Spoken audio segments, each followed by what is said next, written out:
Chapter 3 of our pitching course, different pitch types. The first one is going to be a four-seam fastball. The biggest key to a four-seam fastball is making sure that the fingers aren't too wide apart. You want them somewhat on the fingertips with the first two knuckles over the seam. You don't want it jammed back in the hand, and you don't want it too much on the fingertips. You want to feel like the first two fingers are slightly spread, thumb underneath. It's not a good idea to pitch with a ring on. However, if it is a World Series ring, it's okay. Anyway, getting back. Make sure that the thumb is underneath the baseball. Too much on the side, too much far underneath, makes the ball spin and cut. Fingers, again, slightly spread, not too wide. Thumb underneath, so it looks just like this. So as you throw it, regardless of what your arm angle is, it is very important to stay behind the baseball and then work over the top of the baseball out front. There is one drill that we use. It's with a piece of tape, or you can even draw a black line on the ball. And when you do this, again, your thumb, since it's right in the middle, will be right underneath the baseball, and the fingers will be just on the outside or on the tape. This is still okay. The wider my fingers on the seams, the slower the pitch will go. So you want to make sure that your fingers are either close together or just slightly apart, with your thumb underneath and a little space. It's going to be a firm grip, but a loose wrist. As you're throwing the four-seam fastball, you want to make sure that your hand is behind it and you work out over the front of it. As I throw this,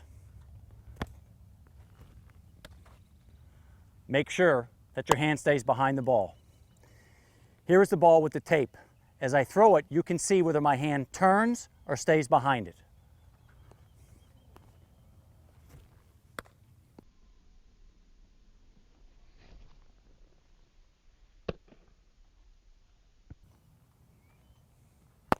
Here's one where I turn my wrist. Watch the spin of the baseball.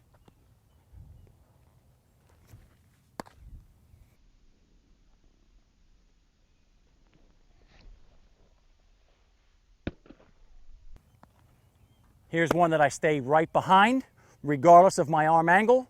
I work out in front, over the top of the baseball.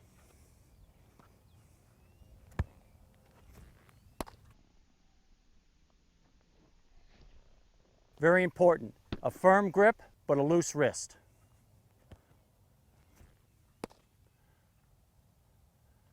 Now we'll go to the two-seamer. The next pitch we're going to show you is a two-seam fastball. Throwing the baseball where you want it, location-wise, is very important. Right after location comes movement. If you can get a ball that's going to move and sink a little bit, you have the chance for the hitter to hit a ground ball. There are numerous different ways to throw a two-seamer. I'm going to show you two of them. The biggest factor in throwing the two-seamer is now, instead of throwing it across the big wide seams as the four-seamer, we're going to show you how to throw the two. These two fingers now sit right on the seams running across the top of the baseball. The thumb is underneath the baseball. There are times that you can take the thumb and move it just a little bit to the side. At the very beginning, I would just prefer you to take the two-seam fastball, grip it here, grip it normal. Again, not too deep in the hand, not too far in the fingertips. Right here where you would almost look at me right here and say, that looks comfortable. A little space behind, and just making sure that this thumb doesn't go too far underneath. It kind of rests on the side of the thumb. From here, it's the same thing, the same delivery, the same arm action as a four-seam fastball. As you go to throw it, your hand stays behind it, your wrist stays behind it, and then you work over the top of the baseball out front.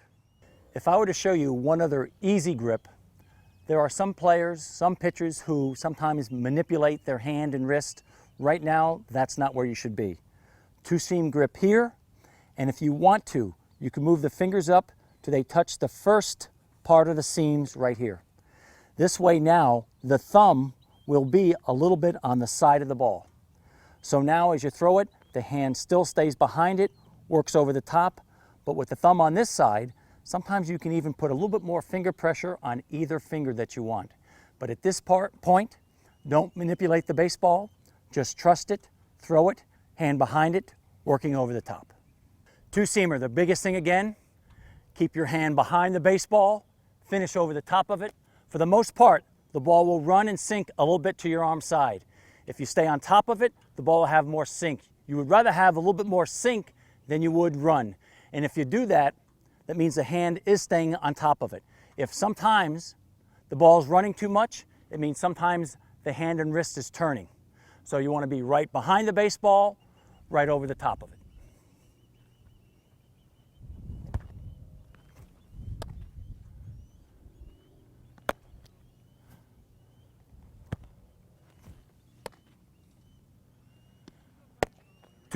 Two-seam fastball. Keep the ball down. If they hit it, make them hit it on the ground. The next pitch we're going to talk about is the changeup. We've already talked about the four-seam fastball and the two-seam fastball. Four-seamer again for location, two-seamer for movement. Now we're going to learn how to change speeds. The changeup, the biggest key to the changeup is making sure that the hitter thinks you're throwing a fastball. So your arm speed and delivery must be the same from the changeup to the fastball. There are plenty of different grips. The one you use really doesn't matter. The biggest key, again, is the hand speed and arm speed and making the delivery look just like the fastball.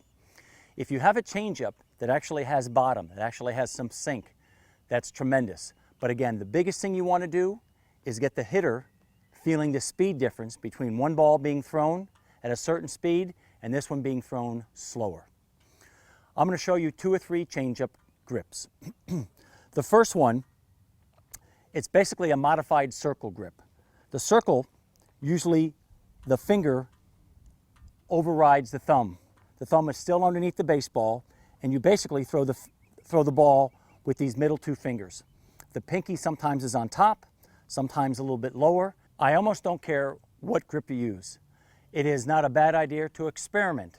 You don't want to experiment so much that the wheels come off and you can't stay focused on one. However, trying different grips to see which one is more comfortable for you is a very good key. There are some people who throw it like a pitchfork. The middle finger on top of the ball, these two fingers on the side of the ball, the thumb underneath. And again, the biggest key is hand speed. So whatever grip you have, whether it be these two fingers, these two fingers, these three fingers, it doesn't matter. The biggest key is hand speed and making sure that it looks just like your fastball. In talking about the changeup, the biggest key is arm speed. Doesn't matter whether you throw it with two seams, with four seams, doesn't matter. You want the ball to change speeds, and if you get some bottom to the ball, that's even extra. The biggest key is no difference between a fastball, which is right here,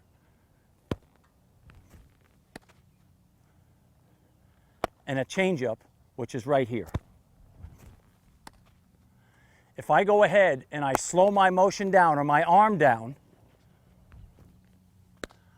it will not play because hitters will recognize a difference in your delivery. That's why it is such a key to maintain the same delivery, whether it be fastball and changeup. Changing speeds, another key to pitching. The next pitch we're going to talk about is a curveball. There are some issues about at what age should someone start to throw it. Some biomechanical groups say that it's okay at 12 and 13. For me, I would probably like to have that pitcher be a little bit older. Well, the bones just grown a little bit more. But what I'm going to do, at least now, is tell you the proper way to throw a curveball. Maybe the biggest issue would be for anybody, including people in the big leagues, is if by chance they throw it incorrectly. With the curveball, as far as the grip is, there is no special grip. However, to get a ball to spin four seams and not see any white in it is a nice tight rotation, a little bit tougher for the hitters to pick up. We are going to talk about four-seam rotation curveball here. As I grip it, I like to grip it with the middle finger being on the seam, ready to pull down. This finger, it's almost as if you didn't need this finger to throw a curveball.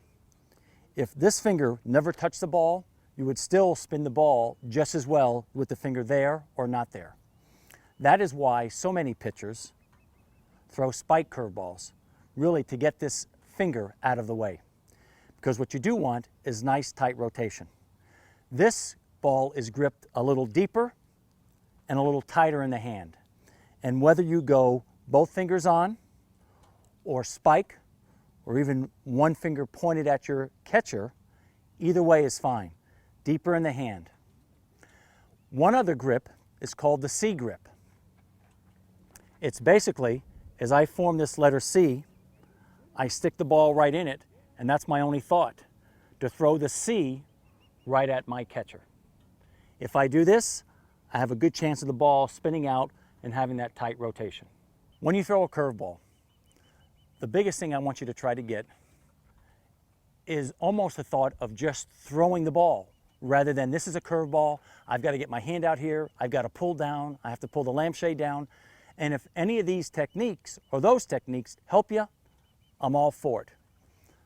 The biggest thing that has seemed like it's helped most pitchers is they just trust the grip. They just trust it and they just throw the baseball. If anything, the only thought they're having is once they get here, it is that I'm going to do the arm wrestling where that arm comes in here in a strong pull as opposed to just kind of a cast out and being a little bit loopy or lazy. The other way you can throw it is you just throw it just like a fastball. And as you throw the spike just like a fastball, the hand will almost automatically turn and come back into you.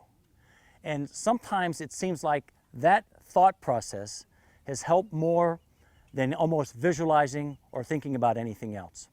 So again, two keys. One, kind of trust the grip, whether it be the C or the spike. As you throw it, just think you're throwing a fastball, and as you get here, think about the arm wrestling. And when you do, the elbow will stay flexed, it'll not be hyperextended, you won't turn the palm up, you will create the rotation of your arm, whatever arm angle you throw from. Not too many guys are 12 to 6, most will be from 1 to 7 or even 2 to 8. Basically, you want the ball to have depth and tight rotation. Now I'm going to show you what a good curveball looks like. I'm going to throw the spike curveball. My first thought is just throw fastball, fastball, fastball. As I get right out in front, I am going to think a little bit about the arm wrestling, making sure my arm gets pulled back and into me just a little bit, just like I'm arm wrestling. No overthinking, just trusting, trying to see the spin, and I'm going to try to just spin the baseball.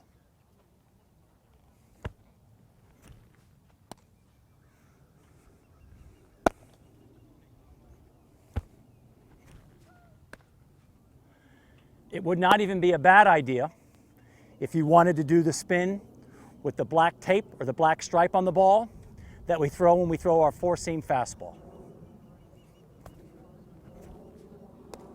Again, trying to get that ball to spin exactly in the same angle that your arm path is coming from.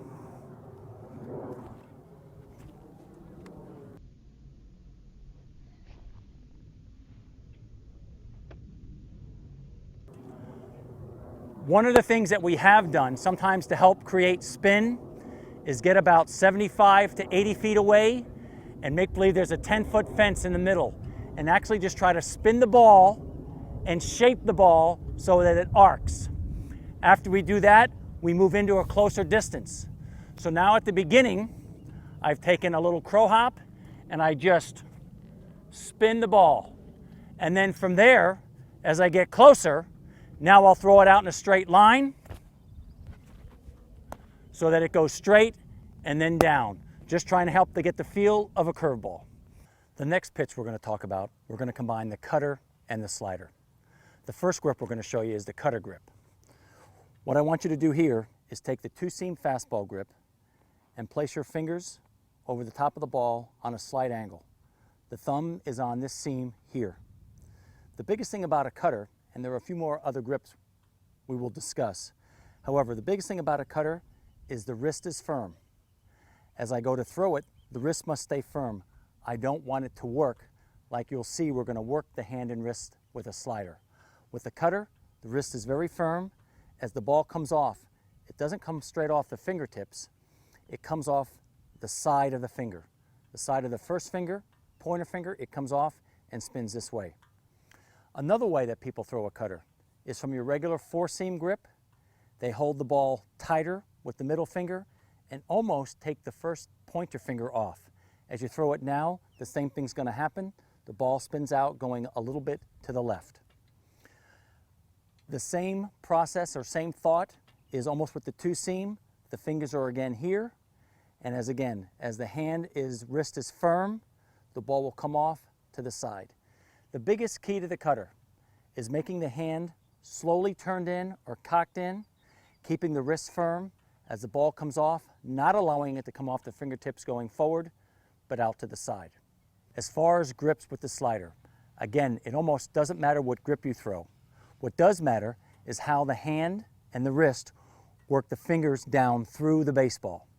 As I grip it, a lot of times people will go across the two seams up top, putting the middle finger on this seam, the thumb underneath, just a little bit to the side of the ball. The biggest thing here again is this hand works through. The hand works through the ball. With a loose wrist, fingers work right on top. Do not let the hand turn it like a doorknob or work around the ball. The biggest key to the slider is again working right down through the ball and having the thumb come up. There is one slight change sometimes that can make things a little bit easier, and that's allowing the thumb to go a little bit to the side of the ball. By being to the side, it's even easier to work the fingers down through the ball. So cutter, a little off center, little wrist turn, firm grip, firm wrist. With the slider, doesn't matter the grip pretty much, but go ahead and work the fingers right down through the ball. The first one I'm going to throw is a cutter. From here, again, hand stays behind the ball. As I get out front, the wrist stays firm, and I feel the ball come off the side of the fingers, not off the fingertips.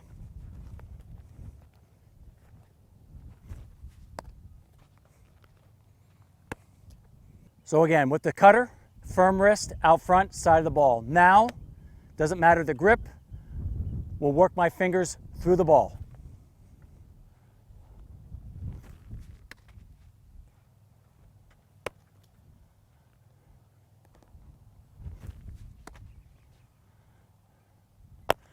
Those are the slider and cutter grips.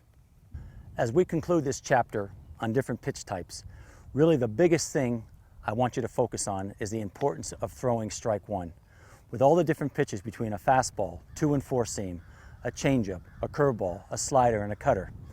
Really, everything starts, the foundation starts from repeating your delivery, throwing strike one, and at least controlling your fastball. From there, most likely the next pitch you should throw is a changeup, because if you can throw the hitter's timing off with going back and forth, with the fastball going in and out and up and down, those are your very basic steps, but also steps that most, if not every big leaguer has to start your education of being a complete pitcher. From there, the curveball and slider come next, but again, that foundation of controlling your delivery and throwing strikes with your fastball and changeup.